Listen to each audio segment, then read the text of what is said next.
So now we get to have a little bit of fun and create a really cool photo manipulation using cutout images to create something really cool with this strawberry photo. So I went ahead and sourced a photo that I can find of a man kind of hiking up a building, and I'm going to cut him out and put him on the strawberry, like he's hiking up the strawberry. So let's go ahead and cut this man out. There's a couple ways we can cut him out. We can, what I like to try, if there's enough contrast, is the magnetic lasso tool. So let's go ahead and cut him out.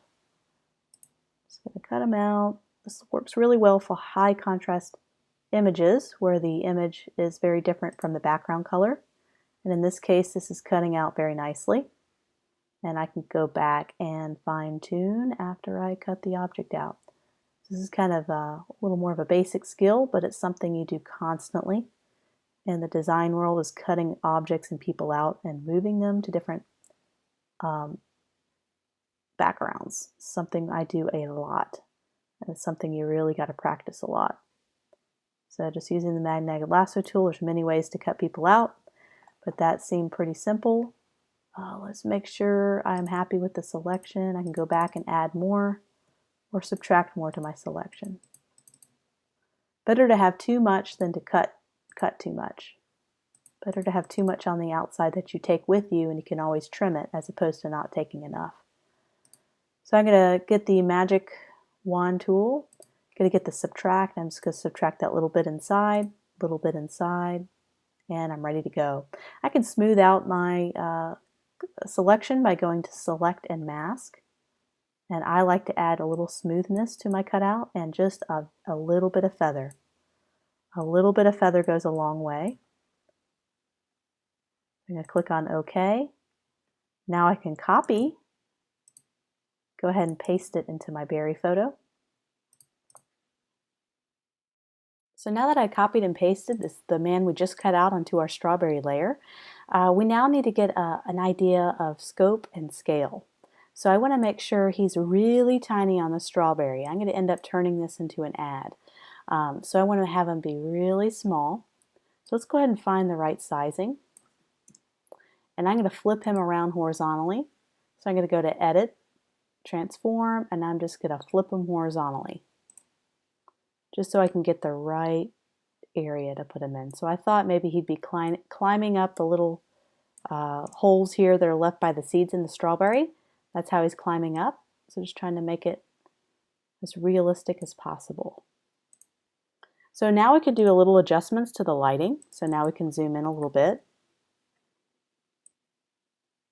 Let's kind of zoom out just a tiny bit, maybe 150 or 100. So now we're going to make some adjustments to make sure the strawberry lighting matches him. And I'm going to go in a little bit. I'm going to end up replacing what he's holding on to here. I guess it's some kind of squeegee or something. I'm going to delete that. We're going to replace that with some other type of brush. We're going to try to make it look like he's cleaning the strawberry for our ad. Let me just kind of going in.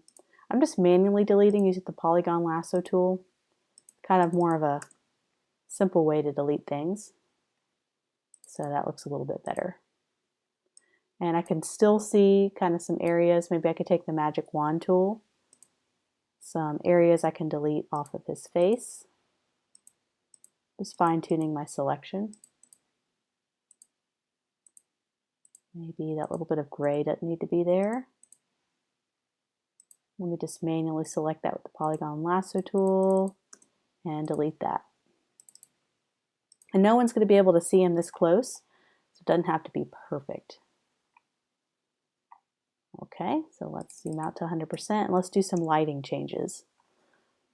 Okay, so let's try to make him as realistic as possible with this strawberry.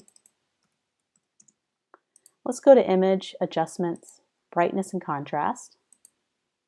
And we're just going to eyeball it and see what looks better. I think a low contrast might blend better. So I just reduced it all the way to -50. I could go back and do the same thing again, continuing to lower the contrast. Maybe not as much. Maybe reduce, we don't want too many highlights because he's going to look out of place. Maybe reduce the brightness. And vibrance. Vibrance is another one I use. Oops. Kind of going through all of my selections here. Yeah, there's Vibrance. It was over here off the screen. Let's increase it and see what happens. Reduce it. So I'm going to reduce it, but increase the saturation so his yellow bucket pops out a little more. And I could probably smooth out his selection so he looks like he's sharply cut out. There's a lot of sharp edges. So if I zoom in, I can select this layer, go ahead and get my, maybe the magic wand tool. I'm going to click anywhere outside of him, and then I'm going to select the inverse. So now he is selected, and I'm going to go up to select and mask. I'm just going to smooth out the edges here. So I'm going to just increase the smooth, increase the feather just a little bit, kind of see if I can make that a smoother cutout. I'm going to click OK, and let me delete. Oops. Let me select inverse again and see if I can get the outside edges. Perfect. That's smoothed out selection. Let me do before, after. Okay, great. So let's continue to work on our strawberry. I want to go ahead and have one more subject matter that's kind of interacting with the strawberry. I already cut them out of the photo, and I'm just going to paste them in here. So we want to get a good sense of balance. So we don't want them to be too big or too small. So let's do balance. She's going to be a little bit bigger than he is because she's going to be more in the foreground. I'm going to have her right here. So I'm going to make her a little bit bigger. You can always make her smaller and put her right here. So now we're going to work on integrating these guys a little bit more. Right now they just look like they're floating on top of the strawberry. Let's zoom in and practice our shadowing. So this is when painting on our shadows will really help bring some realism to this. So let's add a new layer. This is going to be our shadow layer, and we're going to drag this layer underneath the man. Let's grab our paintbrush tool. Let's go ahead and do dark, very dark black, and make it a big enough feathered brush. And let's just kind of figure out where these shadows are going to be. So we're going to see the light is maybe cast down here because you see the light on his back. So let's kind of paint some shadows where we think he might be. So maybe it casts right around there. We can take the eraser tool and make that a little bit smaller. He's not going to have any shadows cast on this side of his body. Let's erase any of that, and maybe I need to do a little bit down here, a little bit right there. Let's go ahead and reduce the opacity on this layer all the way down. This is very subtle, and we could even add another layer. Do the same thing, but we're going to make this an even more intense shadow. So this is only going to be right here at the very edge.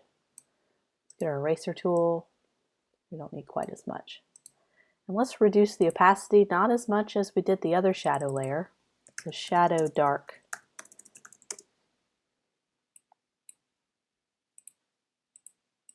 So I'm going to toggle, I'm going to do that 50%. And I'm going to toggle this darker layer we just created. It just kind of adds a little more depth. So you have a darker layer and you have a lighter layer. So let's see what that looks like when we zoom out. That looks a lot better. So let's go back to where it was before. So that was before. So look, lack of shadows, and then we're adding the shadows. So that adds a lot of realism. And of course, we need to do some work on the man and maybe bring down these highlights a little bit. They're a little too strong, and try to get the shadow, the highlights and some adjustments on this photo to better match this photo.